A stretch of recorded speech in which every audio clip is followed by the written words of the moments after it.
Salam sejahtera, sahabat GKI. Kita kembali berjumpa dalam Sapaan Gembala hari ini. Kita akan merenungkan firman Tuhan. Mari sebelumnya kita bersama-sama berdoa. Kita berdoa. Ya Tuhan, kembali kami boleh menjumpai-Mu hari ini. Kami bersyukur kami boleh berjumpa dengan Tuhan melalui pembacaan Alkitab dan perenungan firman-Mu. Kami mohon Roh Kudus menuntun kami, supaya ketika kami membaca dan merenungkan firman Tuhan ini, kami dituntun untuk mengerti apa yang menjadi kehendak Tuhan, dan kami diberi kekuatan untuk memberlakukannya dalam hidup kami sehari-hari sebagai anak-anak Tuhan.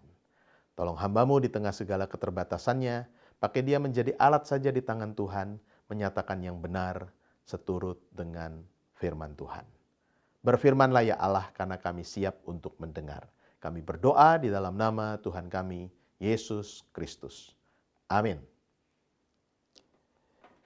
Bacaan Alkitab pagi ini diambil dari Yesaya 55 ayat 8 dan 9. Yesaya 55 ayat 8 dan 9. Sebab rancanganku bukanlah rancanganmu, dan jalanmu bukanlah jalanku. Demikianlah firman Tuhan. Seperti tingginya langit dari bumi, demikianlah tingginya jalanku dari jalanmu, dan rancanganku dari rancanganmu. Saudara-saudara yang dikasihi oleh Yesus Kristus, satu hari ada seorang pelukis terkenal sedang menyelesaikan lukisannya. Lukisannya ini adalah lukisan yang sangat bagus, dan dia sudah rancang ini akan diperlihatkan pada satu pameran besar. Sang pelukis sangat senang ketika dia hampir menyelesaikan lukisannya. Dia berhenti sejenak lalu sambil memandang lukisan yang berukuran 2 kali 8 meter itu. Tanpa disadari dia mundur sedikit untuk melihat perspektif yang lebih luas. Tanpa dia memperhatikan bagian belakangnya. Dia terus berjalan mundur hingga di belakangnya adalah ujung dari gedung di lantai tinggi itu. Tinggal satu langkah lagi, maka dia akan hancur hidupnya. Salah seorang melihat pelukis tersebut. Ia hendak berteriak untuk memperingatkan pelukis itu. Tapi ia mengurungkan niatnya karena dia berpikir mungkin itu akan mengejutkan. Malah jatuh pelukis itu ke belakang. Ya. Kemudian orang ini mengambil inisiatif. Dia mengambil kuas cat yang ada di depan lukisan itu, lalu mulai mencoret-coret lukisan si pelukis tadi. Pelukis tersebut sangat marah dan maju, hendak memukul orang tersebut. Tapi beberapa orang yang ada di situ kemudian menghadang dan memperlihatkan posisi pelukis tadi yang nyaris jatuh kalau tidak dicegah dengan coretan-coretan di lukisannya yang indah itu. Apa moral cerita ini? Kadang-kadang kita telah melukiskan sesuatu yang indah untuk hidup kita. Merencanakan dengan sangat bagus. Memimpikan sesuatu yang indah di masa depan. Tapi lukisan itu kelihatannya kemudian dalam tanda petik dirusak seakan-akan oleh Allah. Apakah kalau begitu Allah kita Allah yang jahat? Tidak. Justru karena Allah tahu apa yang baik bagi anak-anaknya. Kadang-kadang kita marah, jengkel terhadap Allah. Tidak jarang kita juga mutung dengan Tuhan karena apa yang kita harapkan tidak jadi kenyataan. Tidak sedikit kita juga tidak lagi percaya dan tidak lagi berharap kepada Tuhan karena sudah tahunan apa yang kita minta itu tak pernah dipenuhi.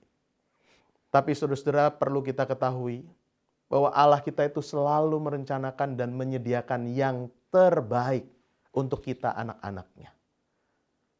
Karenanya menjadi seperti yang Tuhan mau harusnya membuat kita bersyukur. Karena apa yang Tuhan mau itu pasti yang terbaik. Saudara-saudara, Yesaya 55 ayat 8 dan 9. Ini masuk dalam kitab Deutero Yesaya. Deutero Yesaya itu Yesaya bagian kedua, pasal 40 sampai 55. Kitab ini ditulis pada saat pembuangan di Babel. Jadi, saat bangsa Israel sedang ada dalam kesusahan dan penderitaan karena mereka ada dalam pembuangan. Semula mereka berpikir pembuangan ini hanya sebentar, 1-2 tahun mungkin. Namun kenyataannya Bertahun-tahun mereka tetap ada di Babel sebagai orang buangan. Banyak yang kecewa, mutung kepada Tuhan dan kehilangan harapan. Apa yang mereka harapkan ternyata tidak sesuai dengan kenyataan yang terjadi. Dari firman Tuhan hari ini, apa yang kemudian bisa kita pelajari? Pertama, Tuhan mengajar kita bahwa rancangannya bukan rancangan manusia. Dalam situasi seperti itu, firman Tuhan datang kepada orang-orang di pembuangan untuk mengingatkan mereka, "Hei, rancanganku bukan rancanganmu, dan jalanmu bukan jalanku." Kehendak Tuhan tidak sama dengan keinginan manusia. Kerap kali tidak bisa kita pahami, kerap kali tidak bisa kita mengerti. Karena karya Tuhan jauh melampaui akal kita, setinggi langit dari bumi. Namun yang pasti, apa yang sudah Tuhan rencanakan dan rancang itu pasti terjadi. Seperti hujan dan salju turun dan tidak kembali ke atas. Atau air mengalir dan tidak kembali ke tempat tinggi. Demikian pula firman dan kehendak Tuhan pasti terjadi. Yang kedua, apa yang bisa kita kerjakan? Percayalah kepada Tuhan. Bahkan dikatakan di Amsal 3 ayat 5, percayalah kepada Tuhan dengan segenap hatimu. Jangan bersandar kepada pengertianmu sendiri. Yang perlu kita lakukan adalah berserah dan percaya penuh kepada Tuhan. Nasihat penulis Amsal 3 ayat 5 yang mengatakan percayalah kepada Tuhan dengan segenap hatimu dan janganlah bersandar pada pengertianmu sendiri itu menjadi sangat penting bagi kita di masa kini. Manusia di era modern saat ini sangat mengandalkan pengertian kita sendiri. Bahkan hampir-hampir tidak pernah lagi melibatkan Tuhan dalam setiap rencana kita. Di ayat ke-7 dari Amsal 3, kalau kita baca, di sana dikatakan janganlah engkau menganggap dirimu sendiri bijak, tetapi takutlah akan Tuhan. Tidak jarang, karena kita merasa sudah memiliki kemampuan tinggi, punya pengalaman sukses di waktu sebelumnya, maka kita mulai terlalu percaya diri. Membuat Allah tidak punya tempat. Makin kecil perannya. Kita tidak memberi ruang baginya untuk turun tangan, campur tangan. Sebaliknya kita membesarkan diri sendiri. Kata percaya di tempat ini berarti sikap kita bergantung sepenuh-penuhnya kepada Tuhan sebagai sumber hikmat, tuntunan, dan berkat. Percaya yang kemudian membuat kita berserah, bukan menyerah. Yang membuat kita tidak berhenti berjuang, bukan pasrah, tak lagi bergairah. Kenapa? Karena rancangan Tuhan adalah rancangan yang mendatangkan damai sejahtera, bukan kecelakaan. Janji Tuhan bahwa umat Israel akan kembali ke tanah perjanjian, bukanlah janji kosong. Mereka semua memang akan kembali dengan sukacita, kembali mendiami tanah perjanjian itu. Karenanya hal yang ketiga yang kita belajar, percayalah. Tuhan memiliki rencana yang indah. Mungkin kita merasa kita sudah melibatkan Tuhan. Kita memohon penyertaannya dalam menghadapi masalah hidup. Tidak mengandalkan diri sendiri. Namun apa yang terjadi tidak sesuai dengan harapan kita. Saudara-saudara, saya pernah mengisahkan ini di sapaan gembala beberapa waktu yang lalu. Tapi baik saya mengulangi lagi. Ya. Alkisah ada tiga pohon. Ulang ya. Saudara-saudara, ada kisah yang mungkin pernah saudara dengar. Dikatakan ada 3 anak pohon cemara yang masing-masing punya cita-cita dan harapan. Anak pohon cemara yang pertama ingin jadi tempat menyimpan harta karun. Ditaruh di tempat bangsawan atau istana yang megah. Yang kedua, anak pohon cemara yang kedua ingin jadi kapal pesiar yang bisa melihat keajaiban dunia. Nah yang ketiga berbeda. Dia bilang, aku pengen terus tumbuh besar. Tidak mau dipotong. Supaya orang kalau lewat di depanku akan menggeleng-gelengkan kepala terkagum-kagum. Waktu berlalu, setelah mereka jadi besar, yang satu dipotong. Bukannya dijadikan tempat menyimpan harta karun, malah dia cuma dijadikan tempat makan ternak. Waduh, bukan ditaruh di istana, ditaruh di tempat kandang binatang yang bau. Dia kecewa sekali. Dia marah pada Tuhan. Kenapa aku tidak dipenuhi kerinduanku? Anak cemara yang kedua ketika tumbuh besar, benar dipotong. Dan mulai dijadikan sebuah kapal. Tapi dibandingkan jadi kapal pesiar yang megah, yang besar, yang keliling dunia melihat keajaiban dunia, dia cuma dibentuk jadi kapal nelayan. Yang badannya amis karena bau ikan. Waduh, dia marah sekali. Kenapa Tuhan tidak memenuhi keinginanku? Yang ketiga, dia tumbuh makin besar, makin besar. Tapi satu hari datang penebang kayu. Dia sudah berteriak, jangan aku tidak mau ditebang. Tapi tak terdengar. Dia kemudian tetap dipotong. Dan tidak dijadikan apa-apa. Dia hanya disimpan di sebuah gudang yang gelap. Dia kecewa, Tuhan aku kan pengen makin besar supaya orang kagum pada aku. Ini malah aku dipotong, ditaruh di gudang yang gelap. Siapa yang lihat aku? Mereka semua marah dan kecewa kepada Tuhan karena keinginan mereka tidak terpenuhi. Tapi, tunggu dulu.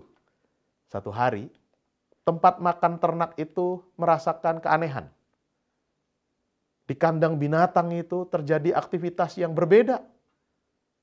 Hari itu ada sepasang suami istri muda. Istrinya melahirkan seorang bayi. Dan bayi itu kemudian diletakkan di tempat makanan ternak ini. Dia merasakan kehangatan yang luar biasa.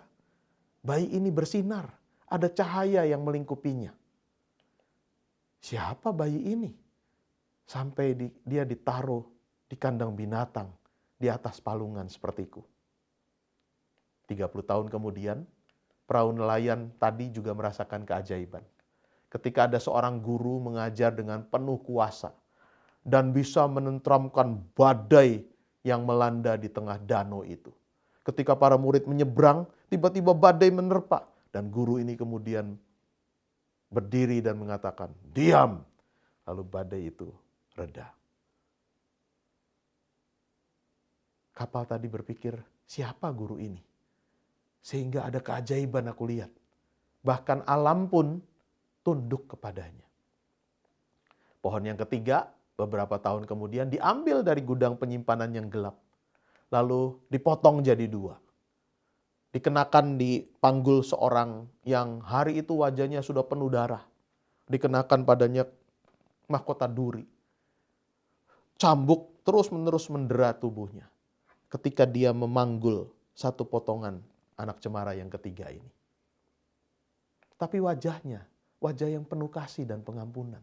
Sekalipun digebuki, dicerca, dihina, orang ini tetap memancarkan kasih dan pengampunan.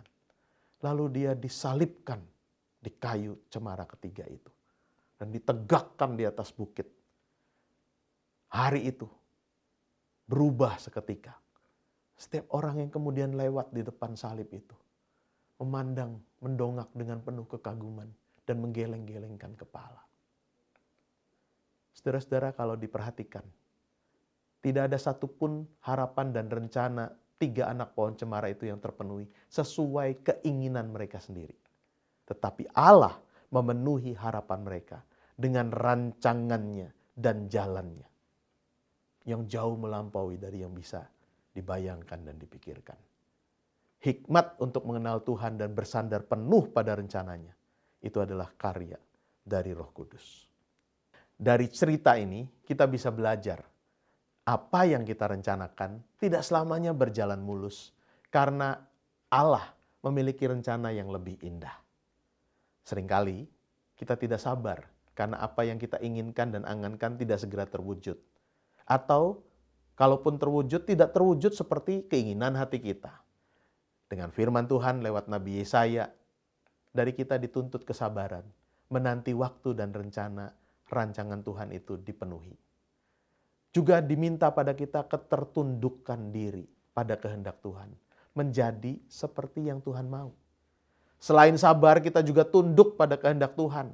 Tuhan Yesus memberi kita teladan saat bergumul di Taman Getsemani. Bukan kehendakku yang terjadi, melainkan kehendakmu saja yang terjadi. Ini yang membedakan antara Taman Eden dengan Taman Getsemani. Ketaatan pada kehendak Allah dan turut pada yang Tuhan mau menjadi pembeda peristiwa di kedua taman itu. Tidak selalu apa yang kita mau sama dengan yang Tuhan inginkan. Karenanya mari belajar percaya dan sabarlah menunggu waktu Tuhan dipenuhi dan jangan kehilangan harapan. Percayalah kepadanya, jangan bersandar pada pengertianmu sendiri. Dia punya rencana yang indah dalam hidup kita. Tuhan menolong dan memberkati kita. Amin. Kita berdoa. Ya Tuhan, dalam hidup yang kami jalani, ada banyak keinginan kami punya. Tapi tidak selalu apa yang kami ingin itu terwujud. Kami mau belajar hari ini bahwa ada juga rancangan Tuhan menjadi seperti yang Tuhan mau. Itu yang mesti kemudian kami lakukan sebagai anak-anak Tuhan. Dengan penuh kesabaran dan ketertundukan diri, kami mau percaya penuh pada kuasa Tuhan, tidak bersandar pada pengertian kami sendiri, supaya kami bisa melihat rancangan Tuhan yang lebih indah itu terwujud dalam kehidupan kami. Tuhan berkati apa yang akan kami kerjakan hari ini, supaya berkenan di hadapan Tuhan, sesuai dengan rencana Tuhan, dan memuliakan nama Tuhan. Di dalam nama Tuhan Yesus kami berdoa. Amin.